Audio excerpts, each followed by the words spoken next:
Thank you for tuning into this episode of the Hunt, Fish, Eat podcast. Tonight, I sit down with my buddy Brandon Hayden. So Brandon was a chef at a small farm-to-table restaurant up in Smithville, Missouri.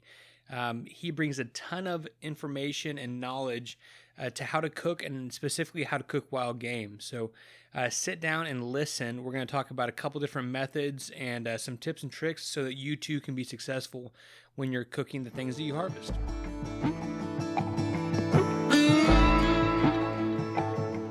Welcome to the Hunt, Fish, Eat podcast. I'm here with my buddy Brandon Hayden. Is that right? Sure enough, that's how you say it. I didn't know if you're going by a different name now. All right, we probably shouldn't talk about that. Okay. Well, Brandon likes to cook stuff and eat stuff. I also like to cook stuff and eat stuff, so that's why we're here together today. So Brandon and I met. I don't know, what was that? It was the opening weekend of dove season this year. That's right. I think about 6-8 weeks ago. My wife was joining the WildHErness ladies at a mentored dove hunt, and Brandon and I got roped into mentoring, and and then Brandon cooked some awesome food afterwards. What'd you cook that day, Brandon? So that day we made polenta just with like some herbs and cheese and cream, just over an open fire. And took the dove breasts. We used one of Hank Shaw's recipes from his hunter-gatherer gardener book, I think. That's the book I'm talking about. And pound them out flat and put some crust on them, fry them up, serve it with the tomato gravy. Mm-hmm. And I think it's great. Too many people put doves and they just wrap them in jalapenos and throw some bacon in. There's nothing wrong with that, but you can cook a real meal with the stuff that you shoot. You don't have to just make snacks out of bits and pieces. I mean, everything tastes good with jalapenos. So. It's like you can take a Vienna sausage, wrap it in a jalapeno, put cream cheese there and bacon and grill it, and it's going to be really good. I don't even know if it would taste too much different than the dove. No, I don't think so. And that's, we'll get into this a little bit later, but I always hate when people kind of shoehorn wild game into like a corner, about what's good or not. But, so, Brandon, we'll kind of go back here for a moment. So, you don't cook for a living currently? Not anymore. Okay, so what do you do for a living? Right now, I fix air conditioners, commercial refrigeration, walk-in coolers, that kind of stuff. Gotcha. Okay, and so what got you into that game? I used to cook. I cooked for a living at a place called Justus Drug Store up in Smithville. Okay. And it was all farm-to-table, really... local stuff. We only cooked with things that you could buy within like a 100-mile radius. Mm-hmm. The whole thing was it's Missouri food. You cook with ingredients that are grown here. And I really liked it. I enjoyed it. I had a ton of fun. But I saw all my friends going to school and taking vacations and talking about retirement funds and paid days off. And when you cook for a living, that's not really something that... You work all the time on your feet, and it's go, go, go. Yeah, it's Thanksgiving. My friends all had the week off for school, and I worked every day except Thanksgiving. I had no holiday pay. Yep. And that's not any dig against the place I worked at. That's just kind of the industry standard. That's what it is. And if you're gonna live that kind of life, that's what you're gonna get. Yeah. And I just couldn't do that anymore. So. I was going to go back to school, but a guy that I had worked for before said, why don't you try a trade? And if you still hate it in a year, then go to school. But try a trade first. So I started changing filters and just kind of learned it all. And now I go from restaurant to restaurant. And instead of cooking, I fix their stuff when it breaks so they can keep cooking. And you go there from 8 to 5? And that's exactly right. Yeah. My favorite thing to do is to say, have a good weekend as I walk out at 5 o'clock on a Friday. Yeah, it makes me happy inside. No, that's the truth. And I don't know if you knew this. I've worked in restaurants before for about 4 or 5 years, and it's a grind, man. And I have shout out to people that can work in restaurants their whole life. Like, I've done it. I did it to make money, but it's tough, man. It's tough to do that grind all the time. It's grind, but that's awesome. So you did cook a little bit, like I said, the Justus restaurant up there, and you got some cool tips on cooking. When we cooked those dove breasts, you whipped out a knife and a honing rod and started going to town. And I was like, okay, this dude's cooked a little bit. It's pretty evident. And I can't attest. The doves that we made that day, that was phenomenal. That was phenomenal. And it was the most gourmet meal I've ever seen made on a park bench at Glen State Park. So you got that going for you. I think it was you, me, and was it Colton? Had like a little system going on. And we even made some for someone that was gluten intolerant. Right. What we did there is one of the women really wanted to eat dove heart. I guess she'd had him before. I'd never had him before that day. I hadn't either, yeah. But it was really good. We just skewered them and a little salt and pepper and put them over the flames and cooked them up. And like the texture of them was, man, almost kind of like a chicken nugget, not too cheap. Yeah. Like I don't. Yeah. I'm gonna gripe later about how people want to relate things to food that they're familiar with, but that's what that's what we do. People say everything tastes like chicken. Yep. But just wasn't a chewy texture. It wasn't. There was nothing off-putting about the texture, and just salt and pepper on freshly grilled meat. How can you complain? I had from making jalapeno poppers just before that. I'd still had some jalapeno seeds on my hands, so after I ate it, I was walking around for 10 or 15 minutes trying to figure out how these dove hearts are so naturally spicy. It turns out it was the jalapeno, but hot tip threw there. me for a second. Hot tip there. Make sure you clean your hands. Yeah. But no, I was crazy to me too. She was like, "Hey, put salt and pepper on there," and just skewered them and roasted them over fire. And I've had some good food like that when I'm really, really hungry and tired and cold, and it was good. But I really wasn't hungry, tired, or cold, and it was still really good. I was impressed, and I've eaten heart before from deer and some other animals, and this was different, and it was delicious. I mean, like, I will never throw a dove heart away again. I mean, it was super quick and simple. No, the next week I was sitting around my house trying to think of how I could make a salad or like something to use a couple of dove hearts with, because you're not just gonna serve 15 dove hearts up, and it just would be a little weird. But I was trying to think, like, could we maybe do a play on like a French steak frites, but make it into a salad, maybe with some fried potatoes or acidulated potatoes and salsa verde or something like that. But it just got me thinking all week of all the things that you could have done with those little dove hearts, and they were so easy to cook, but just the flavor speaks for itself on those little guys. Yep. No, that's absolutely right. And if you kind of hear some chewing and finger licking in the background, we're eating some ossobuco and some awesome polenta. So we'll talk about this more later too, but one thing I love to do is take some offcuts or stuff that people leave in the field or traditionally leave in the field and make some really, really good food with it. So I made some ossobuco this afternoon and some polenta with wild game stock, and I thought it was awesome. I don't know what you thought about it, Brandon. It was fantastic. I had to ask him, what are we eating here? Because I mean, people talk about how wild game is gamey, is like there's something wrong with it, or it has to be tough, or it has to be dry, or it can't have any flavor, or it needs some kind of overpowering sauce for you to want to enjoy it.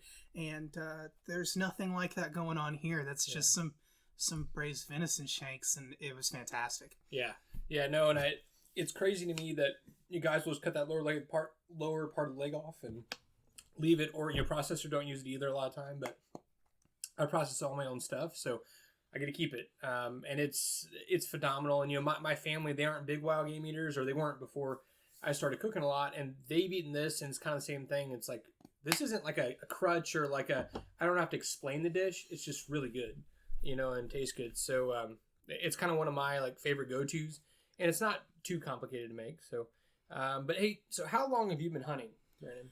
So when I was a kid, the short answer is something like, I don't know, 7 years. Okay. I didn't grow up hunting. I think I went deer hunting once before I was 17. Mm-hmm. My friends all did, but I never got into it. But as I was a senior, I went to a different school. I moved back to Cass Midway, where I graduated from, and I'm watching a volleyball game, and some of my friends, they're all leaving, and I said, "Where are you guys going?" And they said, "Oh, we're going to go hunt doves." And I'm like, well, I want to go hunt doves. So we ran to the gas station, got some tags, and that's the first hunting I did was as a senior in high school at my buddy's farm. That's kind of when I started. And mostly ducks, that kind of stuff. I never got into deer hunting. I shouldn't say never. Like, I have not yet gotten into deer hunting. Just maybe haven't had the opportunity to appreciate it yet, or to really, no one has shown me, no one has taught me. So that, I mean, and it's just like anything else. I don't know if I'd be as big into bird hunting now if I didn't have buddies that started out dove hunting. And then when it got colder, they said, okay, we're going duck hunting. And I kind of tagged along. And once you kind of get introduced, you can teach yourself some more. But like when you don't know how to size a pair of waders, it's kind of hard to get into it. No. And, it's like I said, I'm an adult onset hunter as well. It's my parents didn't hunt. I didn't have like an uncle to take me, and I've had a lot of great mentors over the years, but it's really daunting and intimidating to people that have never hunted to start hunting. And those of us that have hunted for a while or people that grew up hunting, it's hard to see that from the other side. It's kind of like clay shooting. I shoot a lot of clays, and if a buddy calls me and says, hey, let's go shoot targets, I know that means I need to take probably 100 rounds of 12 gauge, my shotgun, my eyes, my ears.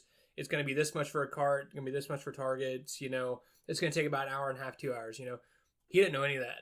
And it's kind of the same thing with hunting, man. It's there can be a barrier to entry on the knowledge level.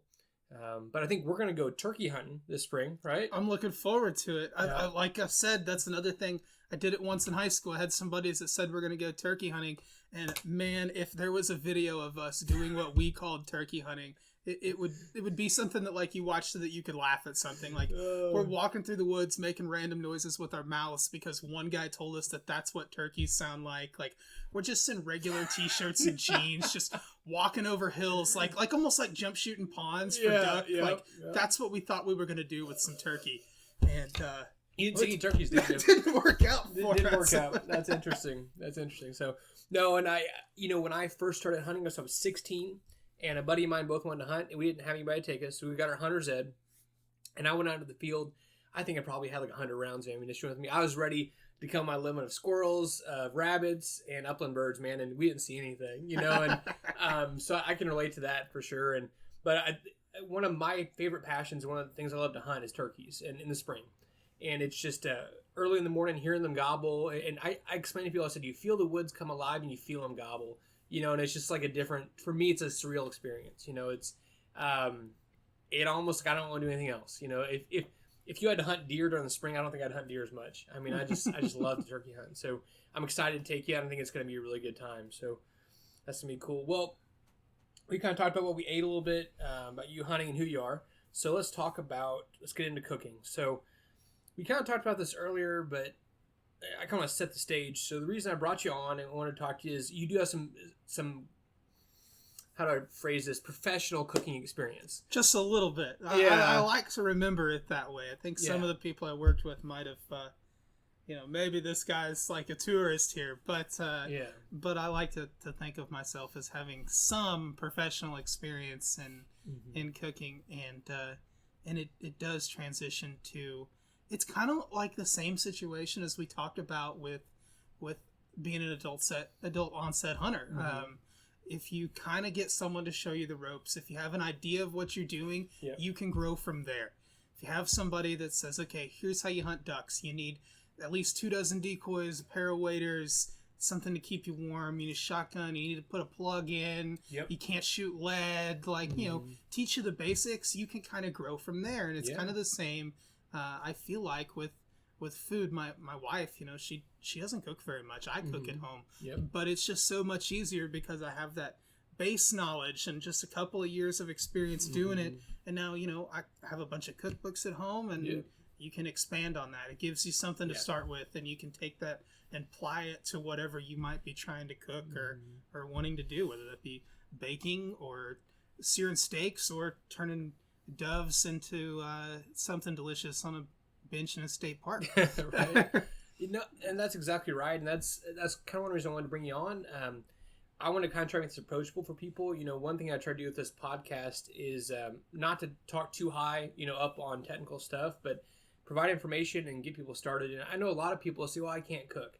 Right? And it's like, man, if you can start out just doing a couple recipes and kind of understand how those recipes are, why it tastes the way it tastes when you do certain things, you can grow so much, and you can go, oh man, well I did that with steak, I could probably do it with this cut of meat too, or whatever. And especially as hunters, we're harvesting the game ourselves. We're out there, a lot of us, I butcher all my own stuff, and you cut up birds, I'm sure, and so it's, you gotta kind of learn some stuff. And I think we should be good cooks as hunters, or at least have a couple good dishes up our sleeves, just to cook what we're killing. So, and we talked about earlier, one of my biggest pet peeves is when people say, oh, deer's always dry, or deer's real gamey, or duck tastes livery, or something like that. And it's they don't have to taste that way. So No, not at all. Not at all. Mm-hmm. People get to these things, and if you were to go and grab a steak from, let's say you go to the butcher shop down the street, the best one in town or something, you say, give me that tomahawk ribeye steak, and you've got this beautiful cut of meat, and then you sit it in the back of the car, and you just leave it there in the back seat. You go inside to the next door, and you pick up some cheese, and you set that in the back seat, and it's 85 degrees out today.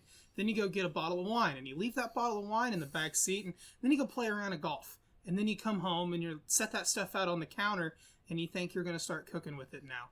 And then you take that big tomahawk steak, and you don't season it whatsoever, which I might not be opposed to if it's a good cut of meat.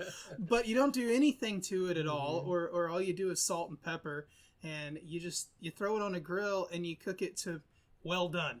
Mm-hmm. Do you think that cut of meat's going to taste good, or at least as good as it could? No, not a chance. And it's the same thing. If you shoot a deer and you let it sit for 30 minutes while you're sitting in the stand, and I get that you don't want it to get up and run again. Yep. But then you spend 30 minutes getting a good picture, and then you spend 30 minutes sending that picture to all your friends and calling them and telling them about it, and then you walk back to camp and you get the 4-wheeler, and then you come pull that deer out of the woods. And then you let it hang while you drink a couple of beers and take some more pictures. Well, I mean, by this time, that deer's been dead for 5 or 6 hours. It's the afternoon. If it's opening weekend, there's a reasonable chance it's 50, 60, 70 degrees by the time you're even starting to cut into that deer. Yep. And then you set it in the back of the truck because you didn't bring any ice, and you drive it home. How much have you degraded that meat already? And you don't even have it cut into steaks yet. Yep. So when you start to cook something, and it's kind of like respecting what you've killed, what you've taken. And I don't mean to be preachy or anything by that means, but if you're gonna kill a wild animal and you want to do something with it, you're not just trophy hunting, you want to cook with it, why don't you give yourself an opportunity to make it taste good? That's where it starts at. When people say that deer is dry or it tastes gamey, well, Did you get that meat cooled? Because when they cut that ribeye, they cut it in a walk-in cooler. Before that cow was dead, it was in a walk-in cooler. Kept at temperature. There was good sanitation practices. It was stored right. It didn't, the proper amount of air was allowed to move over it. It wasn't just kept outside, or it was aged. People thought about how to plan for how they were going to prepare that meat before they killed the cow. The system was already in place. Yeah. So maybe if you apply that and just start with a good, it's not obscene to keep one of those instant ice packs in your pack when you're hunting pheasant. If it's a warm day out and you shoot a bird, the bird's warm, it's in the back of your bag, it's getting sunny, you're going to keep walking. Break up one of those packs of ice, the instant ones, and just throw it in there on top of the pheasant. And if it's hot, you're going to be hot, and you're going to like having the little ice pack, on your back. And you're absolutely right. What I tell people is you got to plan for success. And what I mean by that is if I'm going out in the deer woods, I have a knife with me guaranteed, and not just to cut stuff, but like that's to gut the animal. So especially from home on the bow, because I may have to wait 2 or 3 hours to go track the animal. So it may be sitting there for 2 or 3 hours, or expired, and ran for an hour. So I want to make sure I can gut it as quickly as possible. And then I'm thinking about, okay, I have this vehicle with me. I can go put it, this is where I'm going to get ice, which is, 20 minutes away. So I got to think about that, and a lot of people don't do that, just like we talked about. So we go down to the state park every year. We go down to Roaring River and we catch trout. And you can always tell, we always have a cabin full of guys, and I keep Ziploc bags in my fishing vest, because as soon as I'm done, we're going to go over to the cleaning station, clean it, gut it, if we're going to fillet it, if we're going to leave it whole, whatever we're doing, they're in a Ziploc bag before I leave, and as soon as we get back, they're either going in the fridge or the freezer. And some guys, they'll just leave it on the stringer and bring it back and throw the stringer in the fridge, and it just sits there, and you kind of limit what your opportunity to do with that animal is, because you didn't take the time up front to properly preserve it. Mine, if I've cleaned it and it looks nice, I can serve that thing whole with the eyes and everything in a big beautiful dish. Whereas if you've kind of let the animal expire a little bit, I'm sure you can fry it up just like anything, but you limit yourself if you don't take those proper steps, just like you were talking about. Bring a knife, bring a Ziploc bag, bring something so you can process it. Because if we're comparing wild game to the game that the beef, pork, chicken that you get at the grocery store, before that animal was even born, there was a plan in mind for how they're going to process that meat. So give yourself a chance and plan on how you're going to process that meat, and that's a good first step, I think.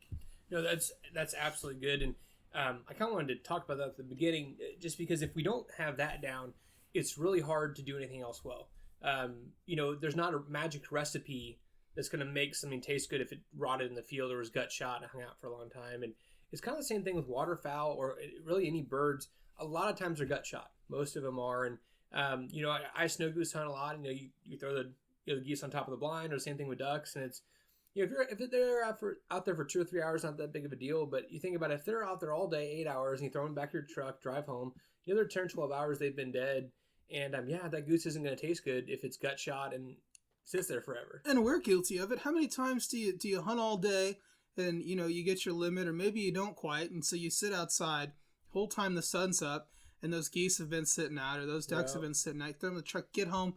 You get home, it's 8:30, it's dark, you want a beer. Are you cleaning those birds tonight? Let's be honest, because I know sometimes I don't clean those birds tonight.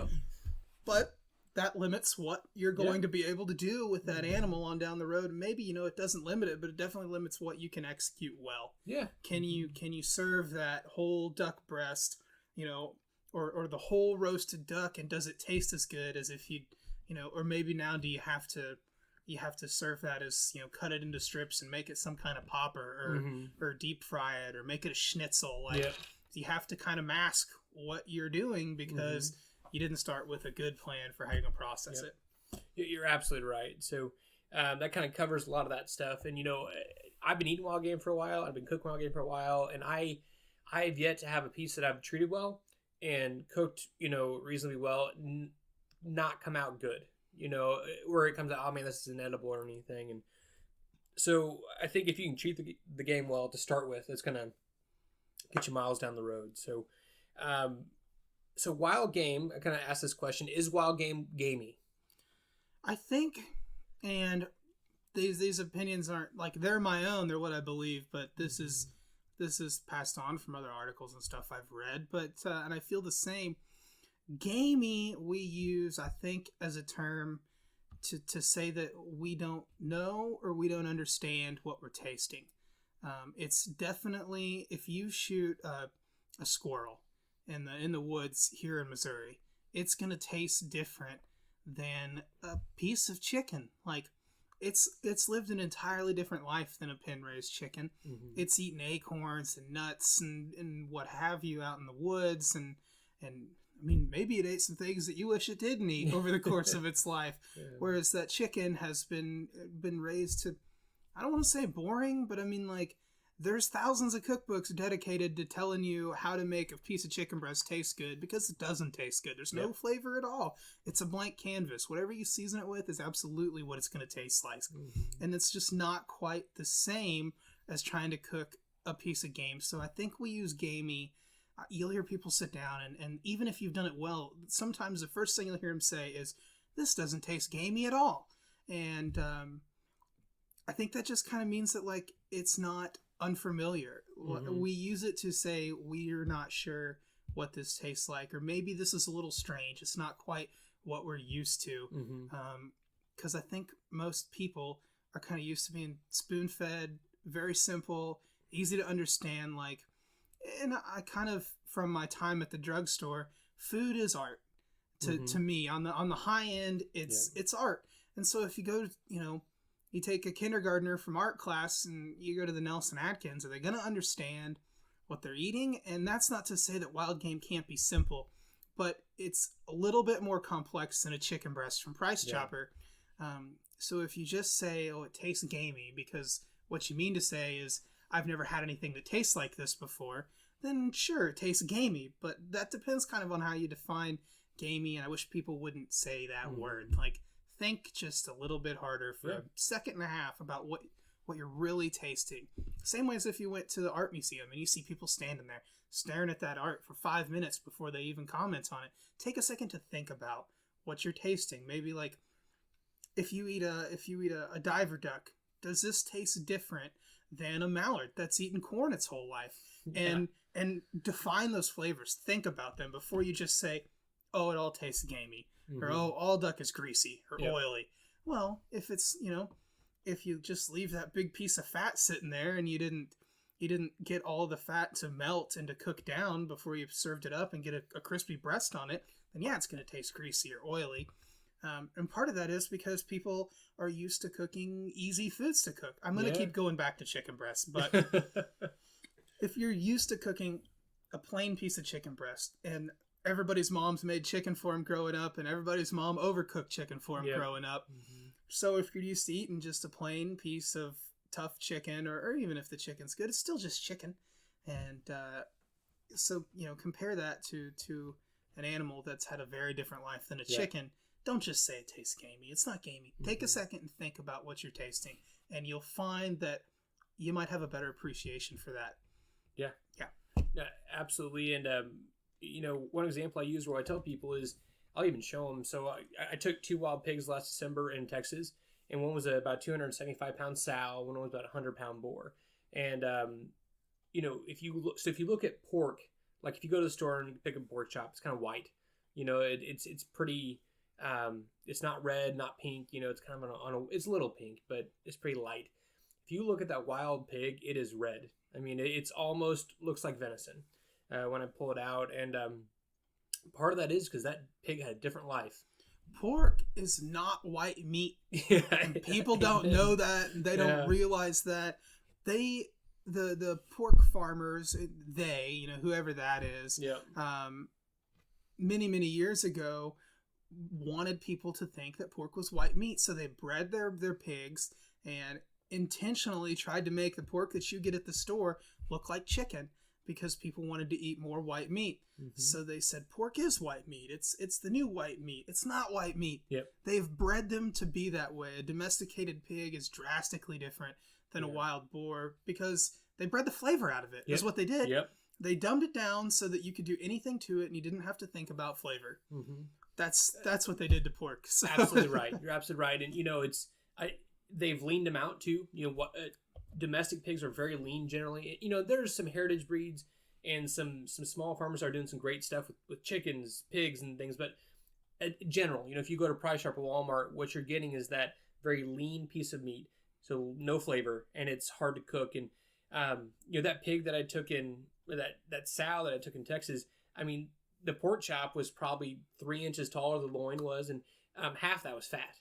And it was beautiful, wonderful, delicious fat. And, I trimmed a lot of fat off that hog, and I'll use it to cut with any wild game that I want to grind up or anything. And it's delicious. And, but that's an example too. What I do is whenever I kill a pig, I take a little bit of the fat off and just fry it in a pan and eat it. And if it has an off flavor or something, I don't use that fat. I can still use the meat, but, cause the pig eats anything, and generally you'll be good, but that's just kind of something you got to know about wild pigs. But, so we talked about that. So let's dive in here. Overarching concepts. We talked about a couple of them. When you're approaching wild game, what if you could give someone like 2 or 3 things to think about that would get them down the road, and when they're about to start cooking wild game, if this person already knows how to cook, what would those couple things be? The first thing I would say is, and I would say this if you're going to cook anything, is salt and pepper. Don't forget to flavor your food. If you're going to season something, general rule of thumb is going to be 1% salt and 0.5% pepper. So, you can eyeball that. Really, you can. Just think about how much a reasonable amount of salt is, and you probably know it. But if you want to get technical with it, if you're going to cook a piece of meat that weighs a pound, you should get your scale out and figure out what 1% salt is and 0.5% pepper is. And that's a pretty good base start. So if you cook something and it doesn't taste good and you say, man, I'd rather have just had a hamburger at McDonald's. Well, I'll tell you what's in that hamburger at McDonald's, and it's a bunch of salt. Yep. So don't forget to season your food. Start with some seasoning. The basic amount of salt makes everything taste better. Clogs your arteries, but it makes it taste better. Hey, we're about food tasting good. I didn't say anything about artery clogging. From a physical standpoint, so to get flavor and things when you taste things with your tongue, it's a chemical reaction. And, there's electricity and stuff going on. And my dad's a chemist, so this is above my head. But salt helps make that reaction happen on your tongue so you can taste things more. And the way I relate it to people is if you're eating something and it kind of tastes flat, like a soup, and you're like, man, there's just not much body to this. And you put salt in it, it changes. It increases those other flavors. It makes sweet things sweeter. You can taste it better. It's the same reason if you make sugar cookies, you'll see that there's a teaspoon or a tablespoon of salt in that recipe. And you're like, man, what the heck's the salt for? It's because you can eat a cup of sugar and you're not going to taste that sugar unless it has some context. You need something around it to help the flavors come out. And that's what salt does. It's opposite of that. It's going to help that sugar to come through. It's the same thing with all your other meats. You're exactly right with the soup. Mm-hmm. You need salt in your food to make it taste the way that you think it's going to. Yeah. And if you get stuff from the store, we're going to keep talking about how things come from the store. People don't realize a lot of that stuff is brined. Mm-hmm. It's you open a bag of chicken up, and even if it's not in brine when it comes to you, it was definitely brined before it was packaged. They're going to make a big thing of water and put some salt in it, and probably some preservatives and maybe a little, herbs and whatnot. Mm-hmm. And if you go to a restaurant and you're going to order a fried chicken dish, I can almost guarantee that they brine that chicken. Yep. No fried chicken place worth their salt's going to serve It's going to serve chicken that hasn't been brined. And the same with your pork. All these meats, if you go to a nice restaurant and you sit down, they've done something to it to impart salt and flavor into the inside of the meat, not just sprinkled a little bit on the outside and threw it on the grill. So, that's another thing as far as putting some flavor into your food, especially just basic salt. You don't have to get crazy with your brine, but, like a buttermilk brine for catfish or something. Put some flavor into it. Make a big pot of water and put some salt into it. Warm it up and dissolve it. And then put your meat in it. Let it sit there for a couple hours, overnight. Cook it the next day after you've let it get some salt into the inside of it. Throw some herbs in there, warm it up, and let it do its thing. Give it a chance to taste good. Yep. Give it the same respect and forethought that the people that sold you the chicken at the store did. Yep. Put some flavor in it. You're absolutely right, Brandon.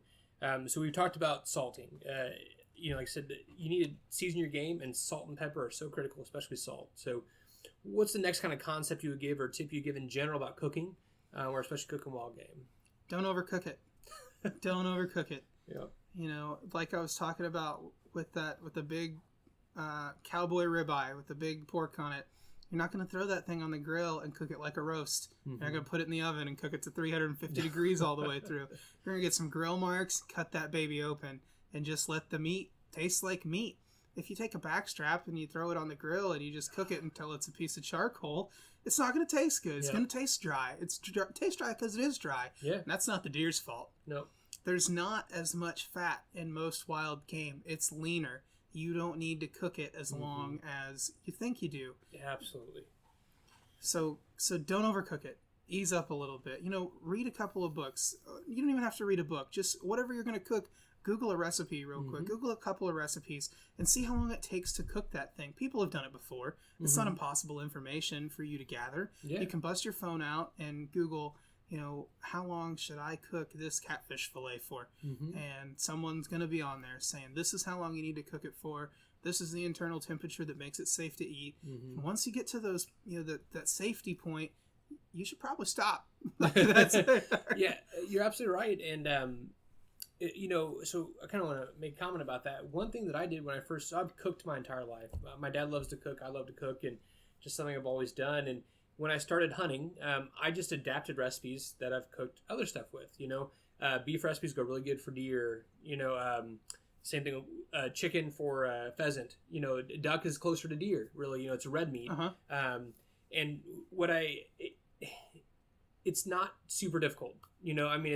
It's really, if you can find a chicken fajita recipe, just use pheasant for that. And I don't want to interchange chicken and pheasant. They do taste different, but it's man, that's a real easy way to start. This doesn't have to be super complicated. And kind of like you said, man, one thing I tell people, overarching for wild games, is leaner. And you may cut a deer open that's, a little bit later in the season. She's been eating a ton of corn, and there's layers of fat on her. Well, with a deer, that fat, it kind of has a waxy mouthfeel. So you don't really want to eat any of that fat from a deer or much of it. and there's no intermuscular Right, fat. it's not going to be marbled the same way that a cow is. I mean, the cow is it stands still. It doesn't do anything. The muscles aren't flexed nearly as much as that whitetail. I mean, the whitetail is constantly moving its head, looking for predators, looking for this or that, or eating. Whereas, I mean, not to call cows lazy, but they do just walk around and keep their head to the ground and eat grass all day. Yeah. And they're genetically, just how they're built is different. The fat in a cow is going to be a good cow, something that's been raised well is going to be marbled. It's all through it. You can, you see it when you get a thing of ribs. Yep. There's not just fat on the outside. I mean, there's going to be that fat cap, but all through the ribs, there's going to be fat in there. And all through your different, big cuts, your primal cuts are going to be marbled with fat, whereas your antelope is not going to look the same way. When you look at how the fat content is, where it's located at and how much of it there is, it's just not the same. So you don't need to cook it the same. It's a different animal. You're absolutely right. And, without that extra fat in there, there's not a lot of extra moisture and not a lot of extra flavor or from that fat. A lot of people don't understand that fat carries a lot of flavor. It really is the flavor. If you were to take pork and beef and maybe not chicken, texture might be, but if you took 5 red meats, you lined them all up and you ground them down, and then you took all the fat out of them and you set 5 ground meats in front of me, and none of them had any fat left in them anywhere. You cooked it without the fat. There's no fat. It's going to be really hard to tell those animals apart because the fat is the flavor. Mm-hmm. That's where the flavor is at. Yep. So when you think about that, when you're cooking a piece of wild game, if you aren't going to use the fat or it doesn't have fat, that's definitely a consideration you got to make. And so like that ossobuco I made, it's made with very tough cuts of meat, that have the bone in them, not very much fat. And so it's like you got to cook it for a long time with some wild game stock, with some carrots, onions, and celery, spices, herbs, and it's like, oh, now there's a lot of flavor there. It's just, you just have to think about how you're going to get that flavor in there or what flavor you want to put in there, We made some duck enchiladas a couple of nights ago, and we just seared the duck. This super easy recipe that you could knock out at home and, go to the grocery store, put the stuff on the list. You can do it on a weeknight. It's not that big a deal. We'll just sear the duck breast, and we put it in my Instant Pot, put some enchilada sauce in there, and drain the duck fat into that thing. You got some cooking liquid. You put the duck in there, ran it for like an hour and 15 minutes, and it just pulled apart with a fork. While that thing was cooking, we got some masa out. We made some handmade tortillas, and you just roll them all up with some cheese, put some more cheese over it, throw it in the oven, and it comes out. It's fantastic. There's nothing wrong with it. You're not tasting that and going, oh, it's gamey or it's dry. It doesn't have to be if you think about how you're going to cook it. Yeah. Use the tools that you have around you. One of the other things that I like to do with wild game is take advantage of sous vide cooking. Oh, yes. You can get a sous vide machine for like $100 on Amazon, which is cheaper than a grill. It's cheaper than a lot of other, a KitchenAid mixer.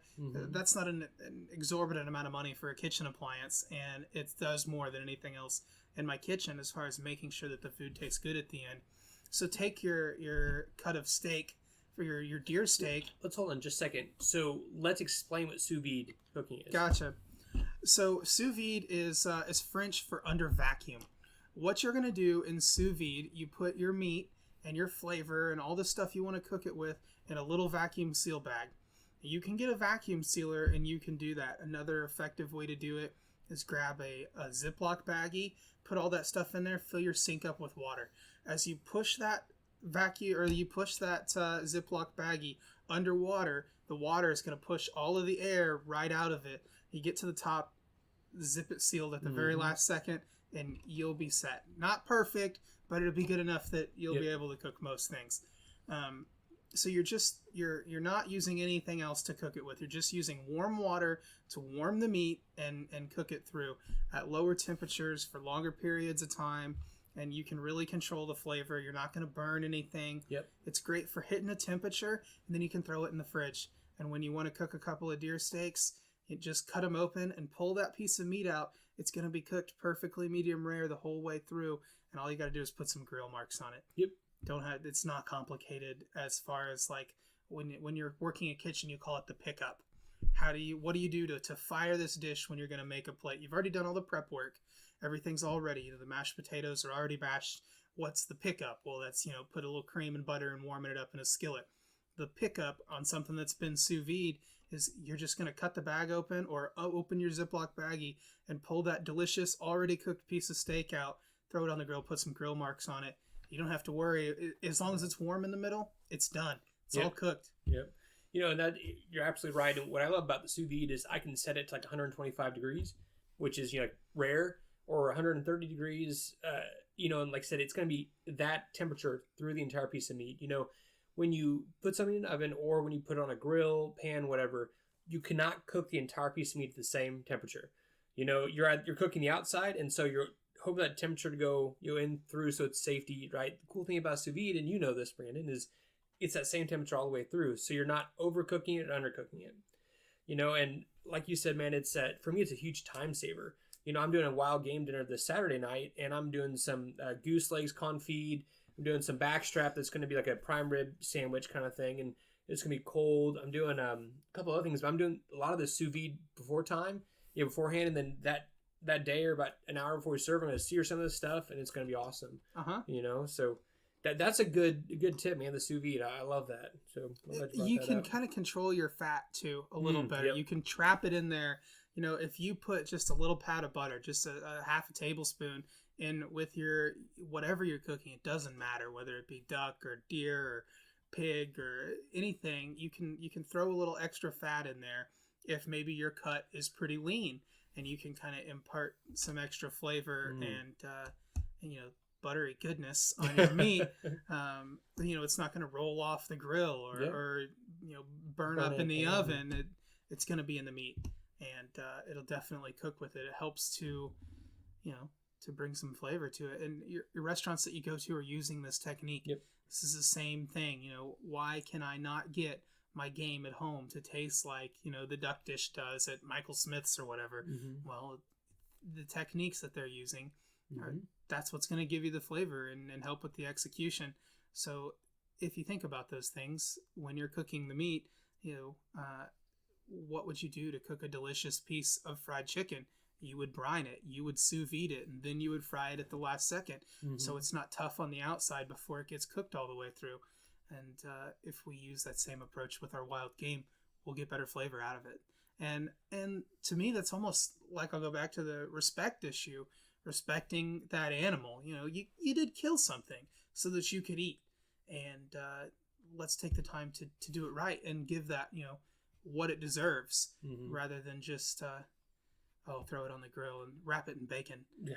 Yeah. And we talked about before we started recording, there's some guys that, grab the back straps and the antlers and walk out, man. And, and I don't want to, I'm not saying that we need to, take the silver skin out and make bowstrings and, wash out the intestines. I'm not saying that, but I think you've taken a life, taken an animal's life. And I think the responsibility that comes along with that is you want to use as much of that as you can. And like I said, I'm not saying you got to build your house out of the bones and stuff. Not at all. But there's more cuts of meat that are actually delicious on animals than people think about. I know a duck wing is really small, and it's some work to get it.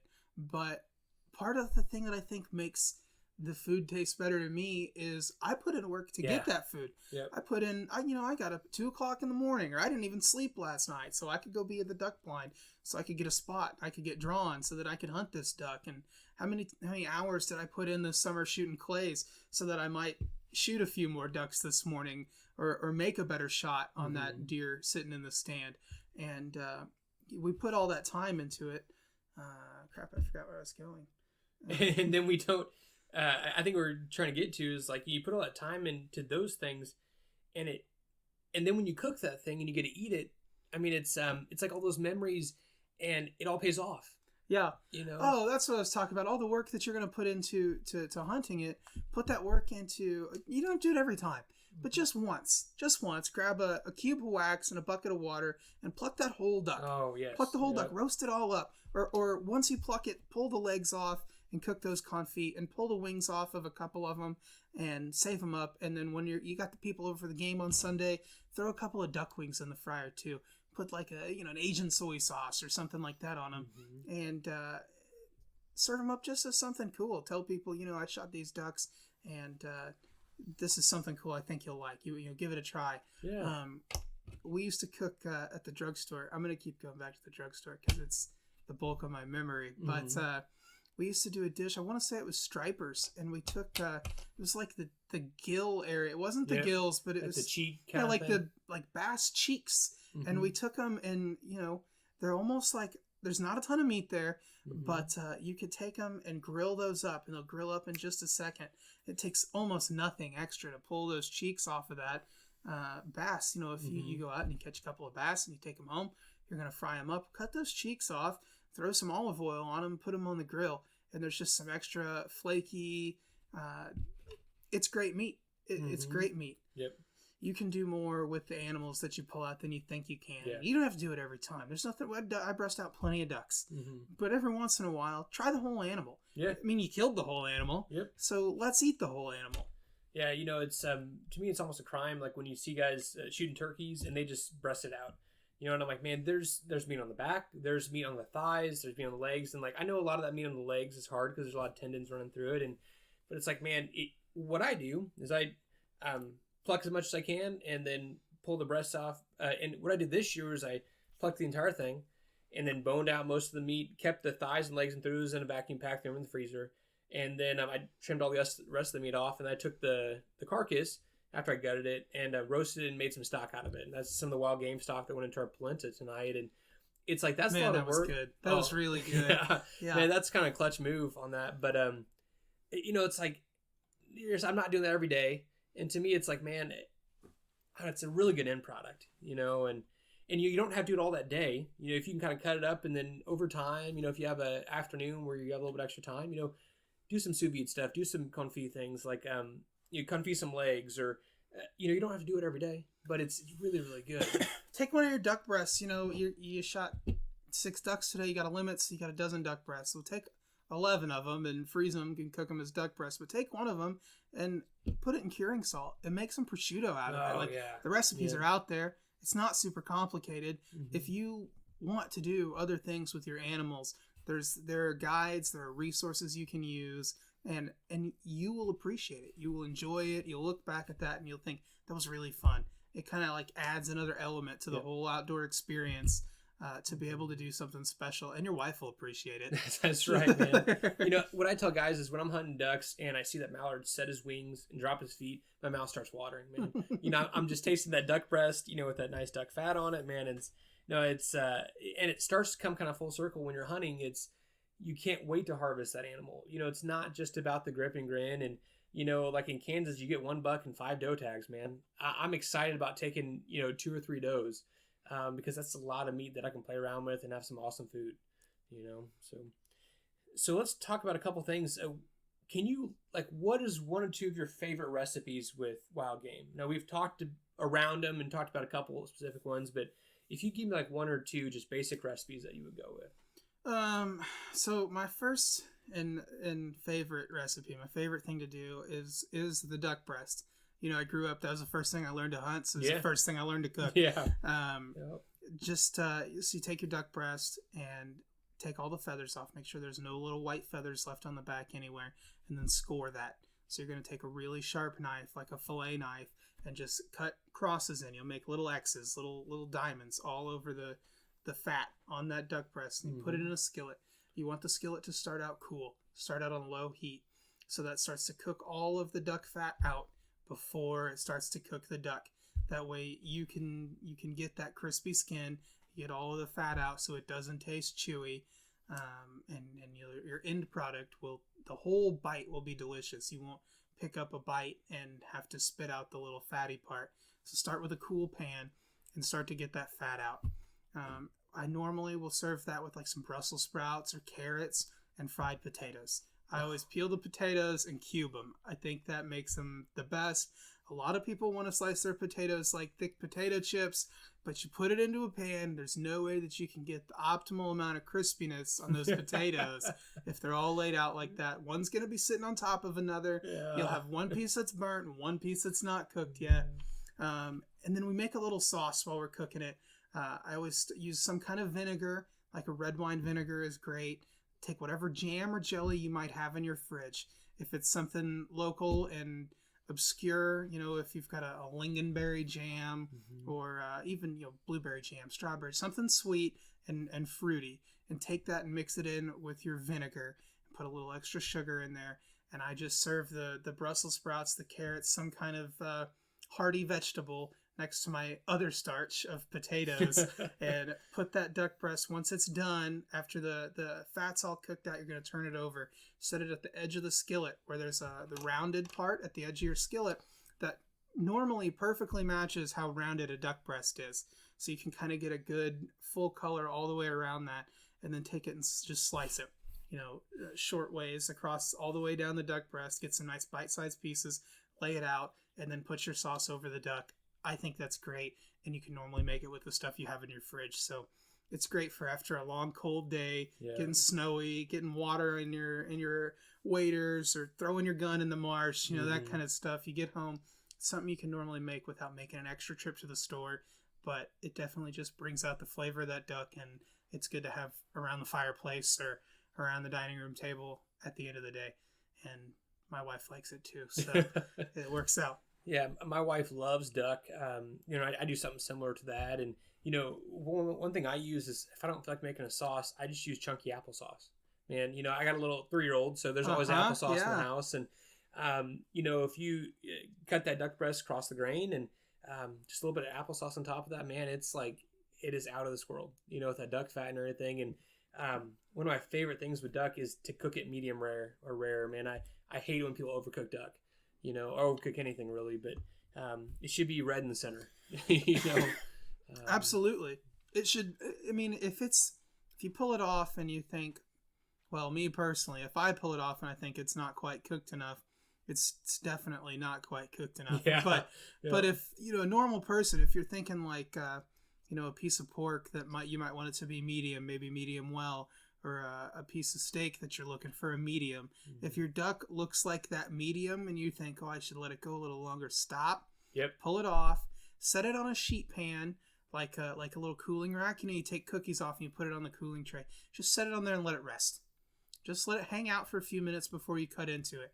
That way it'll hold the juices in. It'll carry over cook to what you think it by the time you cut it, after you let it rest for a little bit, it's going to be perfect. Yep. So if it's completely done how you want it in the pan, by the time you set it out and let it rest, it'll carry over cook to too far well done. Yep. And it'll start to be chewy. So let it rest. Yep. And I want to pull a couple things out of what you just said. And these are things that I've learned over time that are real critical. Any piece of meat you cook, any whole piece, after you cook it, you want to let it rest.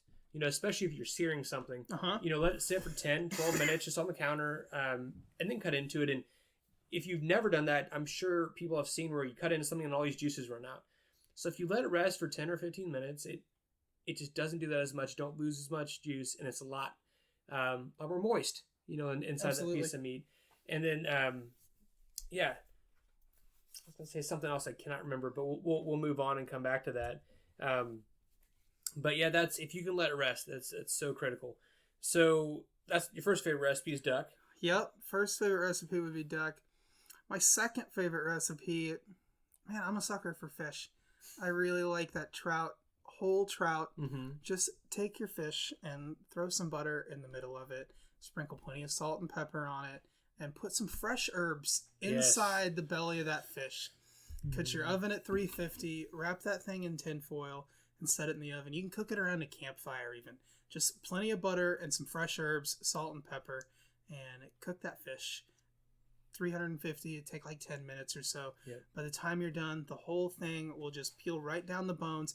You can make some tacos out of it. You grab some tortillas, a little cabbage, cilantro and lime. You can do fish tacos. You can do anything with that fish once it's whole. You can serve it whole with kale or potatoes or whatever you want. But a whole fish, I think, is super easy to execute. And if your dinner partners don't mind looking at the eyes, and I think it looks beautiful, but some people are a little off put by it occasionally, but it's something that you can do that's really easy, but it's really good, and it looks really good too. You can put it on a plate, you can say, look what I did, and people are like, holy cow, I can't believe I'm not paying $100 for dinner tonight, because you don't see that anywhere other than that, and it's something you can do that just like it kind of sets a tone. It says like, wow, that's really nice. How did he do that? You didn't do anything. You just put some butter and salt. You did less effort. Right. Yeah, you didn't have the head off. And I remember I was going to say earlier, and it applies to fish too. Is you talked about the duck breast and with fish. If you cook it to doneness in a pan or over a fire, it will be overdone on the plate. And the example I use for this is if you ever cook scrambled eggs and you cook them in the pan and then put them on a plate, and then there's moisture coming out of the scrambled eggs, they're overcooked. And so, just like with eggs, if they're cooked in the pan, they'll be overcooked on the plate. Same thing with meat and fish. If it's cooked in the pan, it'll be overcooked on the plate. So you want to get it really close, let it rest. It's going to carry over that 5-10 degrees, and it's going to be awesome. It's not going to be overcooked. It'll be nice and moist. So, and the difference in that 10 degrees is all the difference. Yep. I mean, no one wants to eat something that's rare. Like, that's definitely off-putting. Because so the risk there, you think, is if I serve something that's underdone, no one's going to like it. And if I serve something that's overdone, they're not going to like it, but they're not going to complain. Like, no one's going to not eat dinner tonight because it's overcooked. But the good thing about that is you can take it off and let it rest and make your plates. And then if you look at it and you're like, man, it's still not done, you can put it back on and you can cook it longer, but you can't uncook it if you overcook it. That's right. And that's a good tip. If you're playing around with this or trying to learn how to do it, err on the side of undercooked. And like you said, man, and I use an instant read thermometer a lot, especially when you're newer to this, just because it's very hard to tell what the internal temperature of meat is when you haven't done it a bunch. Your little hand trick only works after you've cooked 1,000 steaks. Then you can use the hand trick. And I'll tell you, the whole time I worked at the drugstore, there was no hand tricks. Everybody in the kitchen had an instant read thermometer. If you're cooking burgers, even out in the patio kitchen, you're using a thermometer to find out what the temperature is. You need to know for sure what the temperature of that meat is so that you know when to pull it off. Don't cut it open and then see, what is it? Well, you just ruined it. There's nothing you can do to fix it now without using an instant read thermometer. That's a great tool for you to use when you're going to cook, especially bigger pieces of meat, to know what that internal temperature is. Is it just a piece of flesh still, or am I close? Do I need to pull it off? That's a great tool. Yeah, and they used to be really expensive. I have one that I think was from St. Arthur or one of the flour companies, and when I got it, it was about $100. But they've come down quite a bit in price, and there's some good ones out there. You look at restaurant supply stores. Walton's Inc. makes one that's I guess like $15 or something, and it's reliable, it's useful. And I use it all the time when I'm cooking because I want to know if that steak's at 125 degrees or 130 degrees. And that's the quickest way to tell. Be surefire every time, so consistency. So we've talked a couple of your favorite recipes, Brandon. What is your favorite thing to hunt? My favorite thing to hunt, well, the thing that I'm looking most forward to hunting this year is actually some new things. I've been hunting duck for a while now, and I just last year got involved at the Pheasants Forever chapter in Johnson County, and I think I've shot 3 pheasant in my life. Okay. I just got a bird dog. Yep. So I went out to Pennsylvania, Eagle Rock Setters, and I really liked Mike. I thought he was a great guy. So we made the pilgrimage out there, and got an English setter. He's Truman. He's 4 months old now. I'm hoping that we could maybe catch the tail end of pheasant season. Maybe he'll be ready, and I'm really looking forward to hunting some upland birds with my new dog this year. I haven't done a ton of it before, but it's highest on my list right now, more so than duck hunting. I probably won't do a ton of duck hunting this year because I'm really excited to get on some quail and some pheasant. And we're going to South Dakota later this year. We are going to South Dakota later this year. I'm really looking forward to that. I've been talking about it a lot recently. Well, I'm excited for that. That's a trip I take every year, and it's friends and family, and I'm glad you can make it this year. And I might rope you in a little bit of cooking. I think I can handle that. I'll bring my knives. That works. So, well, I'm excited about that, man. And like you said, I'm excited about this fall, and that trip to South Dakota is always one of my favorites. So I'm glad that you're going to make it along. So to kind of wrap up here, or in conclusion, let's talk about a couple tips, or if we could boil down this whole podcast into kind of 3 tips for a new hunter that wants to learn how to cook some of his wild game. So I'll let you start. 3 tips. I think if you're going to take the whole thing, the whole last hour, and you put it into to 3 sentences. Have something in mind for how you're going to clean your animal before you shoot it. You know, you spent the whole night before thinking about where you're going to set up. Do I need to set up on the east or the west? Or, you know, am I going to use an X in my decoy spread or a V or a circle? Like, you spend a ton of time thinking about how you're going to shoot the animal. Spend a little bit of time thinking about how you're going to clean it and be prepared to do that so you can process the animal. That puts you in a good place to be able to cook it. Number 2, flavor it right. Put some seasoning on it. You don't have to kill it. Don't over sauce it. Don't go crazy. But put some flavor to it. Salt and pepper will go a long ways. And then the third most important thing is going to be don't overcook it. Like we just spent the last 15 minutes talking about. I can't tell you how important that is. If you overcook it, it's going to taste dry. It's not the animal's fault. Yep. It's your fault because you overcooked it. And people have this misconception that wild game is gamey and that it's dry. And it doesn't have to be. We just ate a delicious dinner and there was nothing gamey or dry about it. Mm-hmm. You can do it if you just put a little bit of forethought and common sense into how you're going to cook this animal. Buy a cookbook for it.